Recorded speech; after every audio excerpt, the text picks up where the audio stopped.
Today we're diving into the completely wacky and unexpectedly raunchy world of travel-friendly musical instruments. I bet you have absolutely no idea where this is going, but all will be revealed. In the meantime, I'm almost at the 600,000 subscriber mark, and I would absolutely love it if you could hit that button and help me get over the line. And there's still some of these left. Free Bollocks to AI music vinyl stickers with every order at DannySapko.com if you'd like to support the channel with some bass merch. Now, a lot of us musicians are so utterly self-obsessed that we can't even switch off when we're meant to be on holiday. Is it the fear that we'll lose all our hard-earned progress within a week? Or is it just because it feels weird having naught in our hands? Well, over the decades, companies have come up with some pretty inventive schemes to capitalise on our crippling self-doubt and inability to take a break. For those missing having a good fiddle, there's the travel violin.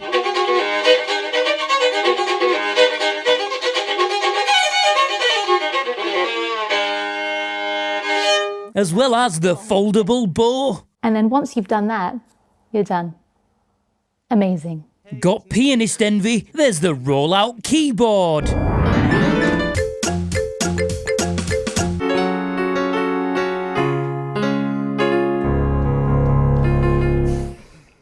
I don't like it very much. Fancy a holiday blow? A mini plastic trombone will keep those trombonic urges away.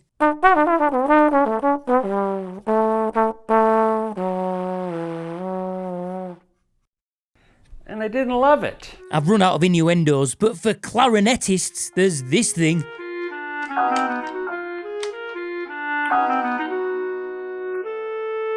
For the drummers, a suitcase kit. Unbelievable.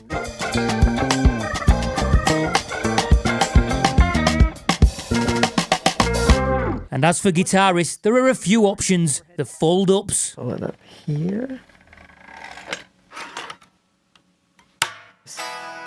The chord practice gadgets. Scales while you travel, because it's so easy to toss into a bag or suitcase, so you can practice whenever you have a few minutes. The straight miniatures. La que pudo ser. And then there's this lesser-known model.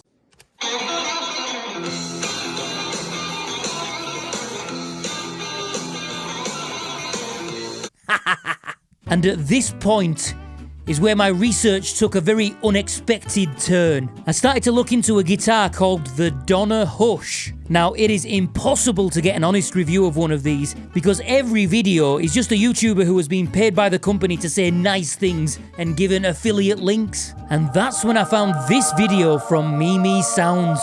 Over 1 million people have watched an advert for a Chinese travel-sized guitar, making it the most viewed travel instrument video of all time. And it is an absolute masterpiece. Well, to me anyway. The thumbnail, the title, the camera angle, every shot and edit designed to keep the attention of the horny viewers as they subconsciously ingest an advertisement. And you've got this part. Part goes in the top, then yeah. So thank you to Donna for sponsoring this video. There are no tuners at the top and no headstock. Basically works the same as when they're at the top. Then you have all of the different, you have all the different types of amps and built-in effects. And Logic Pro X software. I think what fascinates me the most is that these travel instruments are the least sexiest instruments possible. They are the sports bras of the music world, the padded cycling undershorts, built for function, not style. And it's the juxtaposition of the obviously well-rehearsed sex appeal of the subject, sided against this utilitarian apparatus, which just absolutely captivates me. I'm not quite sure her viewers think that deeply into it. And then I checked out the rest of her channel. What you've got to understand here is that there is such a fine line with what YouTube will deem acceptable and what it will restrict. And every clip is meticulously forged to be the right side of that line. An inch lower in this clip. Or an inch higher in this one. And YouTube would severely limit the reach of the video. That is precision engineering, and judging by the view counts, she gets it spot on every single time. It must have taken hours and hours of trial and error to find the balance. You only need to look at the viewers' peaks to find Mimi's art in full flow. Her signature move is this once per video movement into the bosom. and upon occasion, the manual stimulation of the whammy bar. Now, with all respect to Mimi, sadly, I don't personally think there's anything exceptional about her playing.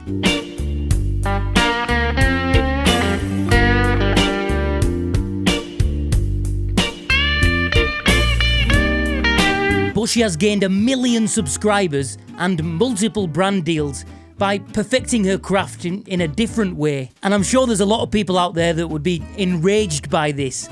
But for me, as no stranger to the sordid art of clickbait, I've got to respect it, man. It is a steep learning curve, and she has applied it with such dedication and just a degree of subtlety that I can't help be impressed by. That channel is the Citizen Kane of seduction, the Sistine Chapel ceiling of simp baiting, the Bugatti Veyron of flashing your bloomers on the internet. Anyway, before I got massively sidetracked there, what I was going to talk about is there haven't been a lot of travel options for us bass players. There have been a few attempts over the decades, but nothing has really hit the mark.